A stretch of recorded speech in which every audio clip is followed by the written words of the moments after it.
కర్నూలు నగర పాలక సంస్థ కమిషనర్ విశ్వనాథ బదిలీ అయ్యారు. ఈ మేరకు ఏపీ ప్రభుత్వం ఉత్తర్వులు జారీ చేసింది. బదిలీపై వెళ్తున్న కమిషనర్ సమావేశం నిర్వహించారు. తన బదిలీపై ఎవరి ఒత్తిడి లేదని స్పష్టం చేశారు. తన వినతితోనే అధికారులు ట్రాన్స్ఫర్ చేశారని క్లారిటీ ఇచ్చారు. బదిలీ చేసిన అధికారులకు ధన్యవాదాలు తెలిపారు. తన పదవి కాలంలో అభివృద్ధికి సహకరించిన మంత్రి టీజీ భరత్, ఎమ్మెల్యేలు గౌరు చరితారెడ్డి, బొగ్గుల దస్తగిరీలకు కమిషనర్ ధన్యవాదాలు తెలిపారు. మన పాత్రికేయ మిత్రులందరినీ కలవటం, ఈ రకంగా వారిని ఈ సందర్భంగా మీకు అందరికీ నేను తెలియజేయటం ఏమనగా, రకరకాల పుకార్లు కానీ రకరకాల అభిప్రాయాలు కానీ ఉంటాయి.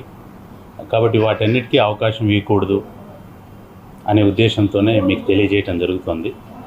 ఈరోజు ముఖ్యంగా నా వ్యక్తిగత కారణాల వలన, నా వ్యక్తిగత అవసరాల కోసం మా మంత్రివర్యులు గారిని కానీ మిగతా వారిని కానీ రిక్వెస్ట్ చేసుకొని బయట వెళ్ళడం జరిగింది. అంతేగాని ఇక్కడ ఎవరి ఒత్తిడితోనో, లేదంటే ఎవరి బలవంతంతోనో, లేదా రాజకీయ కారణాలతోనో, ఇతరత్ర ఏ కారణాలతో కూడా నేను బయట వెళ్ళడం జరగట్లేదు. నా వ్యక్తిగత అవసరాల కోసం, వ్యక్తిగత కారణాల రీత్యా మాత్రమే అని నేను మరొకసారి తెలియజేస్తున్నాను.